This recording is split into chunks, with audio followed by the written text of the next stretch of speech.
I found out my parents had been stealing my identity for over a decade while I was sitting at a polished oak conference table, a pen in my hand, thinking I was finally about to sign papers on my first house at 38 years old. And instead the loan officer slid a folder toward me with an apologetic look and said, "I'm so sorry, Miss Carter, but your application's been flagged, your debt-to-income ratio is too high, and your credit score dropped almost 100 points since we pre-approved. And I laughed because I pay my bills. I have one credit card I use for gas and groceries and pay off every month, and I thought this had to be some kind of ridiculous computer glitch until he said, "It looks like several accounts went into collections for a total of about $74,000, and turned the screen so I could see the names of banks I'd never done business with in my life attached to my social security number." For a second, the room went quiet in that way where you can hear your own blood rushing in your ears. My fiancé, Adam, sitting beside me, squeezed my knee under the table and said, "There has to be a mistake. Lucy's never had that kind of debt." The loan officer, Mark, gave us the gentle smile people give you right before they say something awful. "I'm sure it feels that way," he said. "But according to Equifax, you have 6 revolving accounts that are severely delinquent. 3 credit cards, 1 store card, a personal line of credit, and an auto loan charge-off. The last activity was about 3 years ago. Were you maybe a co-signer for someone?" My stomach dropped straight to the floor. I've never had a store card," I said. "I have one Visa. I've never had a line of credit. I've never bought a new car. Are you sure this is my file?" He spun the monitor a little more. There was my full name, my date of birth, my social security number, my current address, and underneath that, an old address I hadn't lived at for years. My parents' house. The house I grew up in. "That's my mom and dad's address," I said slowly, pointing at the screen. My mouth went dry. "These statements were mailed there?" "Looks like it," he said. "Most of the accounts list that as the primary address until about 5 years ago. That's when the mailing address changed to a P.O. box in the same town." Adam looked at me, then at the screen, then back at me, and I saw the same thought cross his face that had just slammed into mine. My parents' house. My parents who always borrowed things of mine and somehow never quite gave them back. My parents who had asked for my social security number for tax stuff when I was in college and got weirdly offended when I asked why. My parents who had never had a credit card until I was a teenager and used to brag about paying cash for everything, but who had also once asked me, half joking, if they could use my good credit to lease a car because "You owe us for the years we fed you. Can I get a copy of that report?" I asked, my voice sounding far away to my own ears. "Of course," Mark said, already printing. "Look, this doesn't mean you'll never get a mortgage. It just means we need to clear up whatever this is first. If it's fraud, you'll want to file a police report and dispute the charges with the bureaus. Until then, though, I'm afraid we can't close on the house." We walked out of that office with a folder of paperwork and the key we'd expected to get dangling like a ghost we couldn't touch. In the car, Adam rested his forehead on the steering wheel for a second, then looked up at me. "Tell me this is a mistake," he said. I wanted to. God, I wanted to. Instead, I said, "I don't know." On the drive back to our rented duplex, the whole history of my life with my parents replayed itself in my head like someone had hit fast forward. I grew up lower middle class in a part of Ohio where factories closed when I was a kid and never really came back. My dad worked at the plant until it shut down when I was 15, then bounced between contract jobs and unemployment. My mom worked part-time at a daycare, mostly for the discounted childcare it gave us. Money was always tight, but we didn't talk about it. We pretended we were fine, and learned early that asking for anything beyond the basics was selfish. I was the oldest, the responsible one, the one who got straight A's in part-time jobs and remembered everyone's birthdays. My younger brother Kyle was the golden child. Even when he dropped out of community college and started selling weed with his friends because college just isn't my thing, Mom. When I filled out my FAFSA at 17, my mother hovered over my shoulder. "Put your social security number here," she said, tapping the box. "Write it down for me too, in case we need it for loans or something." I hesitated. Aren't there rules about who has this? I asked. We're your parents, she snapped. We already have it. It's on your birth certificate. Don't be so dramatic. That was how things worked in our house. Privacy was secrets. Boundaries were disrespect. And anything that belonged to you technically belonged to the family. Your time, your energy, your future. Cards in your name, apparently. I moved out at 18 on a partial scholarship and a patchwork of student loans and retail jobs. My parents never had a credit card, or so they claimed. They preached the gospel of cash and never owe anybody anything, which was funny, considering how many times the phone rang with collectors asking to speak to either of them. Wrong number. My mother would say briskly, hanging up. Scammers. The first time she asked to be an authorized user on my one tiny starter card, I said no. It's just for emergencies, she wheedled. You know they won't approve us. Your father's credit is a mess after the layoff, but you have good credit, honey. You could really help us out. I barely have $1,000 limit, I said.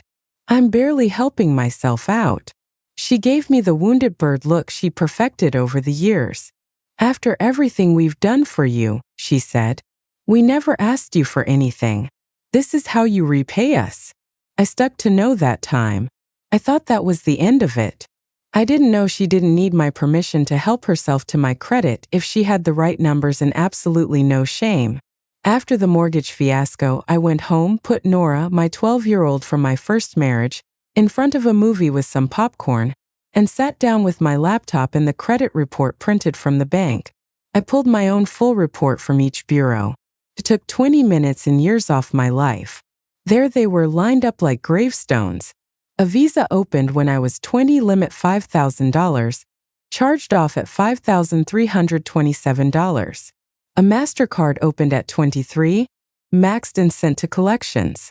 A store card for a big box electronics chain in my name with my parents' address. A personal line of credit taken out the year my dad's truck died. An auto loan for a used SUV I'd never seen defaulted. All of them listed my parents' town as the address at the time. All of them opened when I was either living 3 states away at college or already working my first job in another city. Could Kyle have done this? Adam asked quietly, looking over my shoulder. He is not smart enough to fill out this many applications, I said, my throat tight. And he's 29. He'd have needed my social when he was like 18. The only people who had that were my parents. The next day, instead of going back to the bank to beg, I called the fraud departments on each account. I repeated the same story until I thought I'd scream. No, I had not authorized these accounts. No, I had never lived at that P.O. box. Yes, that was my name, my SSN, my parents' address. Yes, I'd like to file a dispute. One woman at a smaller bank was kinder than the rest. These were all mail-in applications, she said.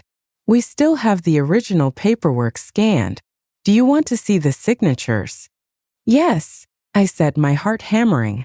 She emailed me copies while we were still on the phone. I opened the PDFs and stared at the loopy, unfamiliar version of my name at the bottom. It was my name, but not my handwriting. My letters are precise, tight from years of writing fast and small in margins. This signature was big, round, almost childish, the Y in Lucy curling under like a tail. I'd seen that handwriting 100,000 times on permission slips and birthday cards. My mother's. Oh my God, I breathed. Do you recognize it? The woman asked. Yes, I said. It's my mom's. There was a pause. Miss Carter, she said gently, if you want us to treat this as identity theft, we will need a police report. Without that, it will be difficult to remove it from your credit. You mean I have to press charges? I asked, the words tasting like metal. We can't tell you what to do, she said. But we also can't just erase $10,000 because of a family dispute. A police report documents that you're asserting this is fraud. I thanked her, hung up, and sat at the kitchen table staring at my phone. Press charges against my mom. Against the woman who cut coupons for hours to buy us school supplies, who worked double shifts at the daycare so we could have Christmas, who also apparently forged my name on credit applications and blew up my future without saying a word. That night, Adam and I drove to my parents' house. He wanted to come, not because he needed to say anything, but because he refused to let me walk into that lion's den alone. We told Nora we were going to talk to Grandma and Grandpa about a grown-up problem, and left her with his sister. My parents still live in the same small ranch house I grew up in, only now the siding is a little more faded and there's a crack in the front step my dad never fixed. My mother opened the door, surprised to see us on a weekday. "Well, this is a treat," she said, wiping her hands on a dish towel. "Come in, come in." My father was in his recliner, TV blaring, a beer balanced on his stomach. Kyle was nowhere to be seen, which is his default state. "We need to talk," I said, not bothering with small talk. "Sure," my mother said. "What's wrong? Did the house fall through? I told you not to get your hopes too high. Those banks love to yank your chain." "The house fell through because of $74,000 of debt I didn't know I had," I said. "Debt on cards I never opened. Debt that traces back to this address." For a second she flinched. It was tiny, but I saw it. "I don't know what you're talking about," she said too quickly. "We don't have credit cards." "You don't," I said. "But you did apparently under my name." I dropped the folder on the coffee table, copies of statements and that scanned application on top. My father muted the TV at the sound of paper. "What's this?" he asked. "You tell me," I said. "Visa, MasterCard, a line of credit, a truck loan. All open with my social, my name, your address. All defaulted. All wrecking my credit so I can't buy a house for my kid to grow up in." My mother flipped through the pages, face going from pink to white to furious red. "Oh, for God's sake," she snapped. "This is what you're so worked up about? We always meant to pay those. We just hit a rough patch." "A rough patch that lasted 10 years? I asked. "You put my name on thousands of dollars, Mom. You forged my signature. That's not a rough patch. That's fraud.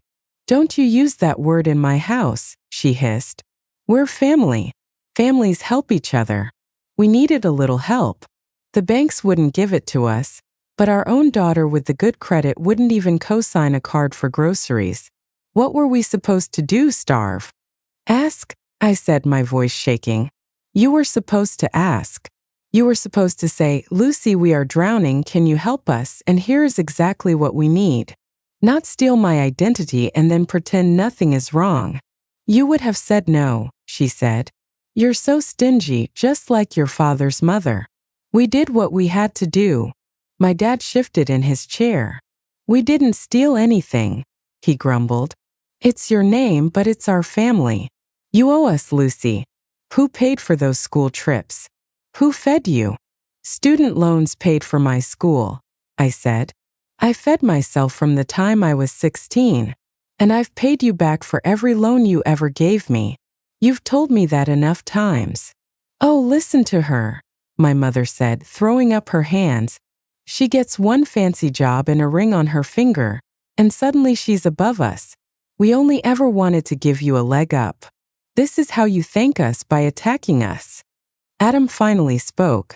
"They didn't give you a leg up," he said quietly. "They tripped you and then stood on your back." My mother glared at him like he'd tracked mud on her carpet. "No one asked you," she snapped. "This is between us and our daughter. It stopped being just between us when you opened accounts in my name," I said. "The banks think I did this. The law thinks I did this. If I want to fix it, I have to file police reports.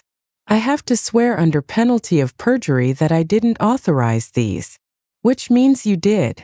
You would send your own mother to jail over some numbers on a page," she gasped, hand flying to her chest. There it was. The nuclear button. Not "I'm sorry."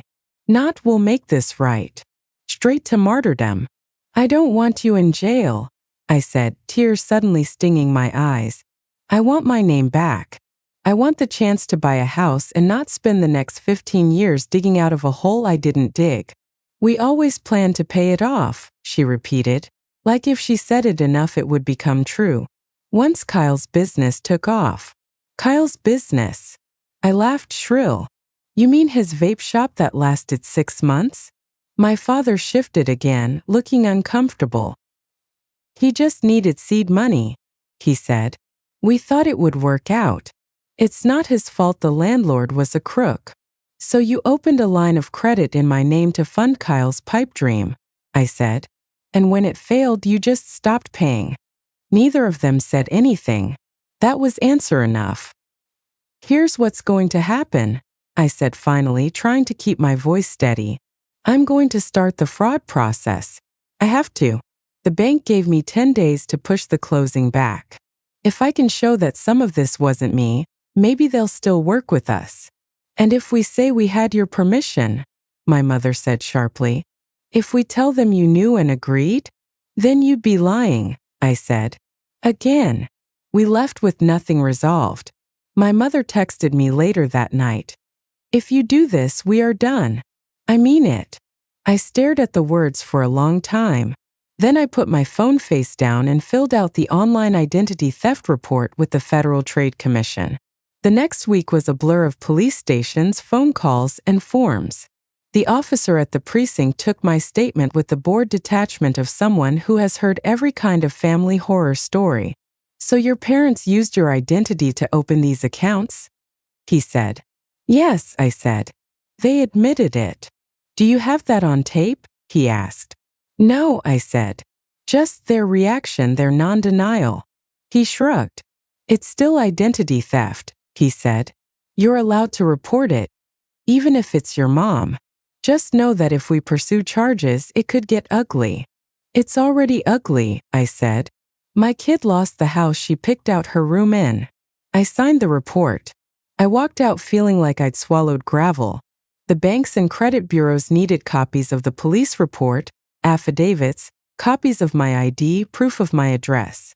Some of them immediately flagged the accounts as fraud and began investigations. Others dragged their feet, treating it more like a family squabble than a crime. Meanwhile, my mother unleashed a PR campaign to anyone with our last name. My Aunt Linda called to scream at me. How could you do this to your own parents? She demanded. Your mother is beside herself. She says the police came to the house.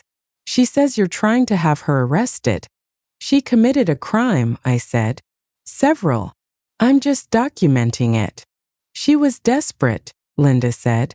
Do you know how hard things have been? The medical bills, your father's layoffs, Kyle's troubles? You should be helping, not kicking them while they're down. I have been helping, I said. I've been sending them money every month for years. I've been paying my own bills and still picking up groceries when I visit. I just didn't know I was helping with my credit too. You always were ungrateful, she snapped and hung up. That became the narrative. I was ungrateful, heartless, money-obsessed. My mother posted a vague Facebook status about children who forget who changed their diapers and choosing the world over family. And I had cousins messaging me to ask what was going on. I ignored most of it. I kept my head down, went to work, took care of my daughter, and spent my evenings on hold with customer service lines. Adam tried to keep me sane with bad jokes and takeout. If love could fix credit scores, you'd have an 850, he said once, handing me a bowl of lo mein. Too bad Experian doesn't care that you're a good person. It took almost a year to untangle. Some accounts were removed entirely when the banks accepted the fraud reports and saw the mismatched handwriting, the IP addresses from my parents' town, the fact that the cards had never once been used anywhere near where I lived. Others refused, insisting I must have benefited because the money went to household expenses for my family of origin. I ended up filing for bankruptcy on those because there was no way I could shoulder tens of thousands of dollars of someone else's bad decisions and still keep a roof over my kid's head. Signing those bankruptcy papers felt like another kind of failure, like I was being punished for trying to do the right thing. My mother considered it proof that I was reckless. If you hadn't wasted money on college and fancy apartments, we wouldn't be here, she said in one of the last phone calls we had before I blocked her. You made your bed. You made my credit report, I said, then set it on fire. After the bankruptcy discharged, my score slowly started to climb back out of the basement. The dream house we tried to buy got snapped up by another family, and I cried in the parking lot the day the for sale sign came down and the moving truck pulled up, not because of the house itself, but because my parents had taken something intangible from me. The belief that hard work leads to security. 2 years later, we found another house. Smaller yard, older kitchen, but solid. The bank approved us this time. When we closed, I almost expected someone to burst into the room and shout, "Wait, we found another account." But they didn't. We signed. We got the keys. Nora picked a bedroom and painted one wall yellow. We hung a swing in the backyard. My parents did not come to the housewarming. They weren't invited. The last direct interaction I had with my mother was at the grocery store, of all places. I was in the frozen foods aisle comparing prices on vegetables when I heard her voice behind me say, "Well, look who it is. Miss Big Shot Homeowner." I turned and there she was, hair a little grayer, lines deeper around her mouth, but every inch the same woman who once told me crying over bills was self-indulgent. "Hi, Mom," I said cautiously. "How have you been?" "Oh, we're surviving," she said loudly, glancing around as if for an audience. "You know, after our daughter sicked the cops on us and ruined our credit in our 60s. "You ruined your own credit," I said quietly. "You used mine to do it." "We only did what any parents would do," she snapped. "We sacrificed everything for you kids. A little help back and you act like we robbed a bank." "You did rob something," I said. "You robbed me of 10 years of financial stability. You robbed your granddaughter of her first house. You robbed my trust." She sniffed. "You're so dramatic," she said. "I don't know where you get it. Certainly not from me." She started to push her cart away, then turned back. "You'll regret this," she said. "Someday you'll be old and need help and your Nora will throw you away like you did us. Children learn what they live. Maybe she'll learn that boundaries are healthy," I said. "Maybe she'll learn that stealing from your kids isn't love." She rolled her eyes and walked away. I stood there in the freezer aisle, hand on a bag of peas, shaking. That was a year ago. I'm 40 now. We've been in our house for 3 years. My credit is almost respectable again. We had to delay our wedding while everything was a mess. But last fall we got married in the backyard under a maple tree. Adam's parents walked me down the aisle because my own parents weren't there. Kyle wasn't there either. As far as I know, he still lives in their basement, still chasing the next big thing. When I hear about them now, it's through the grapevine. My dad had minor surgery, the insurance didn't cover all of it. My mom complains to anyone who will listen that our own daughter could help but she'd rather hoard her money. No one mentions the tens of thousands of dollars they already helped themselves to. Nora knows some of it age appropriate. She knows Grandma and Grandpa did something very wrong with my name, that they lied and took money that wasn't theirs, and that for now it's not safe for us to be close to them. She misses the idea of grandparents more than the people themselves, which somehow hurts and soothes at the same time. Sometimes, late at night, when the dishwasher is humming and the house is finally quiet, guilt creeps in on cat feet. I picture my parents in their little house, fielding calls from creditors they can no longer dodge, blaming me for every closed door. I hear my mother's voice saying, "We fed you, clothed you, and this is how you repay us." And I wonder if I am, in fact, the ungrateful monster she tells everyone I am. Then I remember sitting at that mortgage table blindsided. I remember staring at signatures in my mother's handwriting at the bottom of contracts tied to my social security number. I remember the sick feeling of realizing that while I was killing myself working double shifts and clipping coupons, someone else was quietly sabotaging my future and assuming I'd either never find out or never have the spine to confront it. My therapist tells me both things can be true. My parents can have genuinely struggled and genuinely loved me in their own distorted way, and also have done something unforgivable. I can feel bad for their situation and still refuse to let them make it my problem again. Responsibility and blame are not the same thing, but I still wrestle with it. Did I go too far when I filed that police report? Should I have tried harder to work out some private repayment plan, even though they swore up and down they'd take care of it for 10 years and never did? Was there some magical third option between being their doormat and becoming their enemy? I don't know. So that's why I'm throwing this out to strangers on the internet. I'm the daughter who sat down to buy her first house and found out she was $74,000 in debt on credit cards she never opened, who traced those accounts back to her parents' address and her mother's handwriting, who confronted them and got gaslit about family obligations, and who ultimately chose to treat what they did as the crime it was instead of smoothing it over for the sake of peace, even though it blew up what was left of our relationship. My parents say I betrayed them and put money over blood. I say they betrayed me long before I ever set foot in a police station. If you were in my shoes, if you discovered your parents had been secretly using your identity and destroying your credit for years, and the only real way to clean it up was to file fraud reports that could get them in legal trouble and permanently change your family, would you have done what I did and gone to the authorities anyway? Or would you have swallowed the debt and tried to fix it quietly to keep your parents out of the system, even if it meant carrying the weight of their choices for the rest of your life?